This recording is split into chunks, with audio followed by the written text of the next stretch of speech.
രാവിലെ 6 മണി മുതൽ ഇതിനെ പിന്തുടരുന്ന നിങ്ങൾക്ക് എന്തുകൊണ്ട് CRPC 133F അനുസരിച്ചുകൊണ്ട് ഈ കാട്ടാനയെ വെടിവെച്ച് കൊല്ലുന്നതിന് വേണ്ടിയിട്ട് ഉത്തരവിടാൻ നിങ്ങളുടെ കയ്യിൽ എന്ത് വിലങ്ങുണ്ടായിരുന്ന? മാനന്തവാടിയിൽ 47 വയസ്സുള്ള അജീഷ് എന്ന് പറയുന്ന ഒരു ചെറുപ്പക്കാരൻ വീടിന്റെ മുറ്റത്ത് ഗേറ്റ് തകർത്തുകൊണ്ട് ആന കടന്നു വന്ന കാട്ടാന ചവിട്ടി അരച്ച് കൊലപ്പെടുത്തുന്ന ദൃശ്യങ്ങൾ ഭീതിയോടെയാണ് ഈ നാട്ടിലെ മനുഷ്യത്വമുള്ള മനുഷ്യർ മൊത്തത്തിൽ കണ്ടുകൊണ്ടിരിക്കുന്നത്. തെമ്മാടിത്തരമാണ്, മര്യാദകേടാണ്.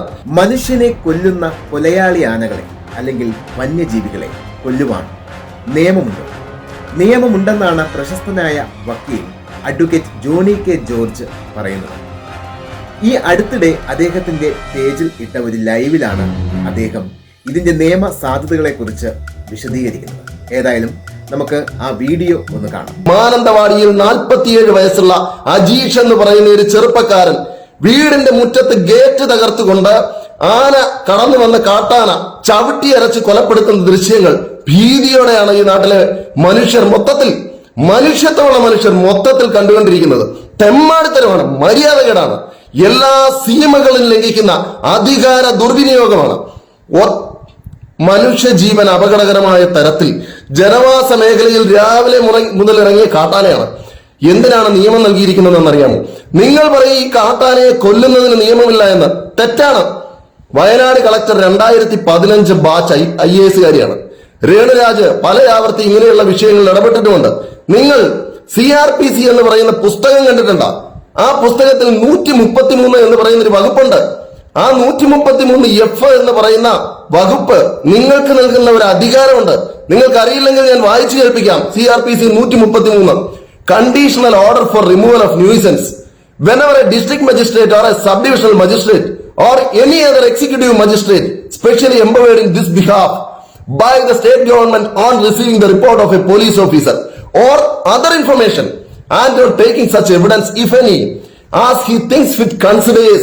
നേരെ അവിടുന്ന് വരണം എഫിലേക്ക്, അതായത് 133F വരണം. അവിടെ പറയുന്നത് that any dangerous animal should be destroyed, confined or otherwise disposed of. English വായിച്ചാൽ മനസ്സിലാകാൻ കഴിയൊന്നുമില്ലല്ലോ. എഫിൽ കൃത്യമായിട്ട് പറയുന്നത് that any dangerous animal എന്ന് പറഞ്ഞാൽ ഡൊമസ്റ്റിക് ആനിമൽ എന്നല്ല ഇതിന്റെ അർത്ഥം. എനി ഡേഞ്ചറസ് ആനിമൽസ് എന്നാണ് നിയമമാണ് പറയുന്നത്. CRPC 133F കൃത്യമായിട്ട് പറയുന്നത് നിങ്ങൾക്കതിനെ ഡിസ്ട്രോയ് ചെയ്യാനുള്ള അധികാരമുണ്ടെങ്കിൽ രാവിലെ 6 മണി മുതൽ ഇതിനെ പിന്തുടരുന്ന നിങ്ങൾക്ക് എന്തുകൊണ്ട് CRPC 133F അനുസരിച്ചുകൊണ്ട് ഈ കാട്ടാനയെ വെടിവെച്ച് കൊല്ലുന്നതിന് വേണ്ടിയിട്ട് ഉത്തരവിടാൻ നിങ്ങളുടെ കയ്യിൽ എന്ത് വിലങ്ങുണ്ടായിരുന്ന? നിയമപരമായ ഏതെങ്കിലും തടസ്സം നിങ്ങൾക്കുണ്ടായിരുന്ന? മര്യാദകേടാണ് കാണിക്കുന്നത്. ദന്തഗോപുരങ്ങളിൽ കയറിയിരുന്നുകൊണ്ട് നിങ്ങൾ കാണിക്കുന്നത് ശുദ്ധ മര്യാദകേടാണ്. AK ശശീന്ദ്രനോട് പറയുന്നു, AK ശശീന്ദ്രൻ, നിങ്ങൾ മിനിസ്റ്ററായിട്ട് നൂലേന്നിറങ്ങി വന്നതൊന്നുമല്ല. ഈ നാട്ടിലെ ജനങ്ങൾ, ഈ നാട്ടിലെ ഭരണഘടന നൽകുന്ന അവകാശം അനുസരിച്ച് ജീവിക്കാൻ അവകാശമുള്ള ജനങ്ങൾ തെരഞ്ഞെടുത്താണ് നിങ്ങളെ. നിങ്ങളുടെ കീഴിലാണോ ചീഫ് വൈൽഡ് ലൈഫ് വാർഡൻ, അതോ ചീഫ് വൈൽഡ് ലൈഫ് വാർഡനാണോ നിങ്ങളെ ഭരിക്കുന്നത്? നിങ്ങൾ വ്യക്തമാക്കണം. നിങ്ങൾ കേരളത്തിലെ വനം വകുപ്പിനെ നിയന്ത്രിക്കാൻ കഴിവും പ്രാപ്തിയും ഇല്ലാത്ത ആളാണെങ്കിൽ രാജിവെച്ച് ഇറങ്ങിപ്പോകണം മിസ്റ്റർ. എന്താണ് കാരണമെന്നറിയാമോ? വന്യജീവി സംരക്ഷണ നിയമത്തിലെ 11(1)A എന്ന് പറയുന്ന വകുപ്പിൽ വളരെ കൃത്യമായിട്ട് പറയുന്നു, ഏത് വന്യജീവിയാണെങ്കിലും മനുഷ്യന്റെ ജീവൻ അപകടകാരിയായ തരത്തിൽ ജനവാസ മേഖലയിലേക്ക് ഇറങ്ങിയാൽ ഒരു കേന്ദ്രാനുമതിയുമില്ലാതെ വെടിവെച്ച് കൊല്ലാനായിട്ട് നിയമം കേരളത്തിലെ ചീഫ് വൈൽഡ് ലൈഫ് വാർഡൻ അധികാരം കൊടുക്കുന്നുണ്ട്.